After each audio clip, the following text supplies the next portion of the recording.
So ఇది మనకు BR Ambedkar open యూనివర్సిటీకి సంబంధించిన టైం టేబుల్ ఇది. సో ఇందులో మనకి సెమిస్టర్ 4కి సంబంధించి షెడ్యూల్ ఉంది. దాంతో పాటుగా మనకి క్వశ్చన్ పేపర్ ప్యాటర్న్ అనేది చేంజ్ అయింది. దాంట్లో ఉన్న అంశాలను మనం డిస్కస్ చేద్దాం. సో ఇక్కడ ఉన్న మనకి టైం టేబుల్ ఉంది. టైం టేబుల్తో పాటుగా చేంజెస్ అయిన ప్యాటర్న్ ఏ విధంగా ఉందో దానికి సంబంధించిన లింక్ అనేది డిస్క్రిప్షన్లో ఉంటుంది. తర్వాత అది పీడిఎఫ్ డౌన్లోడ్ చేసుకొని చూడొచ్చు. సో మనకున్న ఎగ్జామ్స్ ఏంటో చూద్దాం ఒకసారి. సో మనకి ఇక్కడ 4th సెమిస్టర్కి సంబంధించి సిబిసిఎస్ ఇయర్ ఎగ్జామ్స్. సో ఇది అంబేద్కర్ ఓపెన్ యూనివర్సిటీకి సంబంధించిన సిబిసిఎస్ సెమిస్టర్ ఎగ్జామినేషన్ ఎప్పుడు స్టార్ట్ అవుతుంది అంటే ఇక్కడ మనకి 3/7/24. సో 3/7కి స్టార్ట్ అవుతుంది. జూలైలో స్టార్ట్ అవుతాయి ఎగ్జామినేషన్స్ ఇవి. సో ఇందులో మనకి ఫస్ట్ ఎగ్జామ్ వచ్చేసి స్కిల్ ఎన్హాన్స్మెంట్ ఎలెక్టివ్ కోర్స్. ఇది వినండి, ఎందుకంటే మనకి 1.5 అవర్ ఉన్న ఎగ్జామ్ ఎట్లా ఉంది, 2 అవర్స్ ఉన్న ఎగ్జామ్ ఎట్లా ఉంది, 3 అవర్స్ ఉన్న ఎగ్జామినేషన్ ప్యాటర్న్ ఎట్లా ఉందనేది చూడొచ్చు. అంటే మనకి 2 క్రెడిట్స్ ఉన్నాయి, తర్వాత 5 క్రెడిట్స్ ఉన్నాయి. సో వాటికి సంబంధించిన 3 క్రెడిట్స్ది, 2 క్రెడిట్స్ది, 5 క్రెడిట్స్ది క్వశ్చన్ పేపర్ ప్యాటర్న్ ఎట్లా ఉందనేది చూసుకోవచ్చు మనం. ఫస్ట్ మనకున్న కామన్ పేపర్స్ స్కిల్ ఎన్హాన్స్మెంట్ కోర్సులో మన సబ్జెక్ట్ని బట్టి, బీఏని బట్టి, బీకామ్ని బట్టి, బీఎస్సీని బట్టి మీకు ఏవైతే సబ్జెక్ట్స్ ఉన్నాయో అవి కామన్గా మనకి ఎగ్జామినేషన్లో ఉంటాయి. అది మనకి 1.5 అవర్ టైం ఉంటుంది. సో అది మనకి 40 మార్క్స్ ఉంటుంది. అది 2 క్రెడిట్స్ ఉంటాయి. సో దాని క్వశ్చన్ పేపర్ ఎట్లుంటుందో చూద్దాం. దాని తర్వాత మన ఇంగ్లీష్కి సంబంధించి foundation course, language specific course అనేది ఉంటుంది. ఇది 3 క్రెడిట్స్ ఉంటుంది. సో మనకి ఇది 2 అవర్సే ఉంటుంది. సో దీని క్వశ్చన్ పేపర్ ప్యాటర్న్ కూడా ఎట్లా ఉంటుంది అనేది చూద్దాం. సో నెక్స్ట్ ఆప్షనల్ సబ్జెక్ట్స్ ఉంటాయి. సో ఇవి 5 క్రెడిట్స్ ఉంటాయి, 3 అవర్స్ టైం ఉంటుంది. దానికి సంబంధించిన క్వశ్చన్ పేపర్ ప్యాటర్న్ కూడా ఎలా ఉంటుంది అనేది మనం డిస్కస్ చేద్దాం. సో ఇది ప్రతి అంశానికి సంబంధించిన విషయాలు అనేవి మనకి డిస్క్రిప్షన్లో ఉంటాయి. వాటికి సంబంధించిన లింక్ అనేది డౌన్లోడ్ చేసుకొని మీరు చూడవచ్చు. అంతేకాకుండా 4th సెమిస్టర్ ఇంగ్లీష్కి సంబంధించినవి, లాంగ్వేజ్ స్పెసిఫిక్ కోర్స్కి సంబంధించిన క్లాసెస్ అనేవి మన ప్లేలిస్ట్ అనేది అప్లోడ్ చేయడం జరిగింది.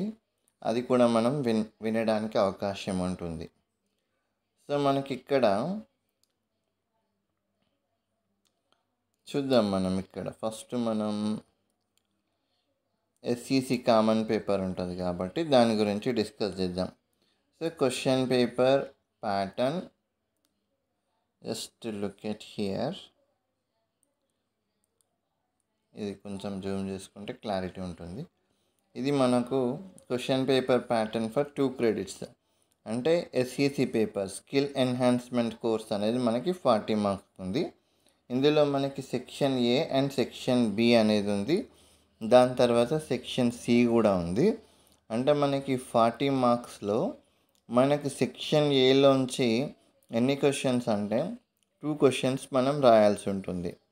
సో మనకి ఈచ్ క్వశ్చన్ క్యారీస్ 2 మార్క్స్. అంటే సెక్షన్ ఏలో మనం 2 ప్రశ్నలు రాస్తే అది 12 మార్క్స్ ఉంటుంది. సెక్షన్ బిలో కూడా మనకి answer all the following questions in about 25 lines ఇచ్చారు. సో మనకి ఇక్కడ మనకి లాంగ్ ఆన్సర్స్ లాగా 2 క్వశ్చన్స్కి మనకి 20 మార్క్స్ ఉంటాయి. సెక్షన్ ఏలో షార్ట్ ఆన్సర్స్ 2 క్వశ్చన్స్ ఉంటాయి, ఒక్కొక్క దానికి 6 మార్క్స్ అంటే 12 మార్క్స్. తర్వాత సెక్షన్ బిలో మనకు ఇది 20 మార్క్స్ అంటే 32 మార్క్స్. తర్వాత మనకి ఇంతకుముందు ప్రీవియస్ ఇయర్స్ క్వశ్చన్ పేపర్స్లో ఏముంటుండే అంటే, సో సెక్షన్ సి అనేది మనకు multiple choice questions, fill in the blanks, short answers ఉంటాయి, 1 మార్క్ ఉంటుండే. ఇప్పుడు ఆ ప్యాటర్న్ అనేది చేంజ్ అయింది. సో ఇందులో మనకి ఒకటి లాంగ్ క్వశ్చన్ మన సిలబస్లో ఉన్న అంశాలకు సంబంధించి లాంగ్ ఆన్సర్ అనేది ఇవ్వడం జరుగుతుంది. అది 8 మార్క్స్కి ఉంటుంది. సో ఇది మనకి question paper pattern skill enhancement కోర్స్కి సంబంధించి ఇదే విధంగా వస్తుంది. మన సిలబస్లో ఉన్న అంశాలు ఏవైతే ఉన్నాయో అవి మనం ప్రాక్టీస్ చేస్తే సరిపోతుంది. సో 2 క్రెడిట్స్ ఉన్నది, 40 మార్క్స్ క్వశ్చన్ పేపర్ అనేది ఇట్లా ఈ విధంగా section A, section B, section C ఉంటుంది. తర్వాత మనకు ఇక్కడ చూద్దాం, మనం 80 మార్క్స్కి సంబంధించి ఇంతకుముందు మనము ఇంగ్లీష్ చూసినట్లయితే ఎస్ఈసిలో స్కిల్ ఎన్హాన్స్మెంట్ మనకి లాంగ్వేజ్ స్పెసిఫిక్ కోర్స్లో ఎట్లా అంటే మనకి కొంచెం చిన్న డిఫరెన్స్. ఇంతకుముందు మనకి లాస్ట్ సెక్షన్లో మనకు మల్టిపుల్ చాయిస్ క్వశ్చన్స్ అట్లా ఇస్తుండే, అట్లా కాకుండా ఇప్పుడు మనకు అది చేంజ్ అయింది. సో అది ఇక్కడ మనం చూడవచ్చు.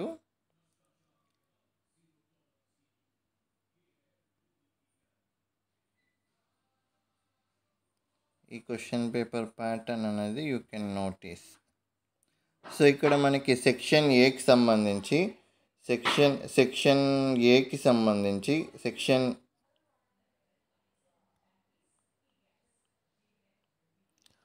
సో మనకు 4 క్రెడిట్స్ 80 మార్క్స్ ఉన్న దాని క్వశ్చన్ పేపర్ ఎట్లా ఉందనేది చూద్దాం.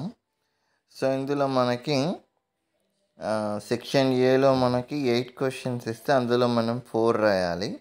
ఒక్కొక్క దానికి 5 మార్క్స్ ఉంటుంది. సెక్షన్ ఏ అనేది 20 మార్క్స్ ఉంటుంది. తర్వాత మనకి సెక్షన్ బికి సంబంధించి విత్ ఇంటర్నల్ చాయిస్లో మనకు 4 క్వశ్చన్స్ మనం రాయాలి. ప్రతి దాంట్లో మనకి ఏఆర్బి అనేది ఉంది కదా, ఇక్కడ కనిపిస్తుంది కదా. సో అది మనం రాసుకోవాలి. ఏఆర్బి అనేది ఉంది కదా, ప్రతి దాంట్లోంచి 2 క్వశ్చన్స్ వస్తే 1 రాయాలి. అది 10 మార్క్స్కి. సెక్షన్ ఏ అనేది 20 మార్క్స్కి, సెక్షన్ బి అనేది 40 మార్క్స్కి. అంటే మనకు సిలబస్లో 80 మార్క్స్కి ఉన్న క్వశ్చన్ పేపర్ ప్యాటర్న్ వచ్చేది ఈ విధంగా ఉంటుంది. 4 క్రెడిట్స్ ఏదైతే ఉంటుందో అది ఈ విధంగా ఉంటుంది. తర్వాత మనకి 16 మార్క్స్కి ఏదైనా ఉంటే దాని యొక్క క్వశ్చన్ పేపర్ ప్యాటర్న్ ఎట్లా ఉందనేది కూడా చూద్దాం. సో మనకి సెక్షన్ ఏలో 3 క్వశ్చన్స్ రాయాలి, అది మనకు 18 మార్క్స్కి ఉంటుంది. తర్వాత సెక్షన్ బిలో 3 క్వశ్చన్స్ రాయాలి, ఒక్కొక్క దానికి 10 మార్క్స్ ఉంటుంది, 30 మార్క్స్ ఉంటుంది. సో తర్వాత మనకి సెక్షన్ సిలో ఒక క్వశ్చన్ ఉంటుంది, దానికి 12 మార్క్స్ ఉంటుంది. సో ఇది మనకి క్వశ్చన్ పేపర్ యొక్క ప్యాటర్న్. దీంతో పాటుగా ఇక్కడ మనకి ఎగ్జామినేషన్ టైం టేబుల్ ఉంది. సో మనకి ఇది ఫైనలైజ్ కాకపోవచ్చు, మళ్ళీ టెంటేటివ్గా ఉంటుంది. మన యూనివర్సిటీ అఫీషియల్ వెబ్సైట్ని అయితే టైం టు టైం మనం చూస్తూ ఉండాలి. అంటే ఎందుకంటే మనకి టైం టేబుల్లో చిన్న చిన్న మాడిఫికేషన్స్ అవుతుంటాయి. దాన్ని మనం చెక్ చేస్తూ మన యొక్క స్టడీ సెంటర్ని కాంటాక్ట్ చేస్తూ ఉంటే మనకి అప్డేటెడ్ ఇన్ఫర్మేషన్ అనేది వస్తుంది. సో ఇంకొకటి, మనకి దీనికి సంబంధించిన లింక్ అనేది డిస్క్రిప్షన్లో ఇస్తాను. రివైజ్డ్ క్వశ్చన్ పేపర్ ప్యాటర్న్ ప్రకారము మీ యొక్క ప్రిపరేషన్ని కంటిన్యూ చేయండి. ఇంకొకటి, మనకు ఇంగ్లీష్కి సంబంధించి లాంగ్వేజ్ స్పెసిఫిక్ కోర్స్కి సంబంధించి ఆల్రెడీ అప్లోడెడ్ వీడియోస్ ఉన్నాయి, అవి మీరు ప్రాక్టీస్ చేస్తూ ఉండండి.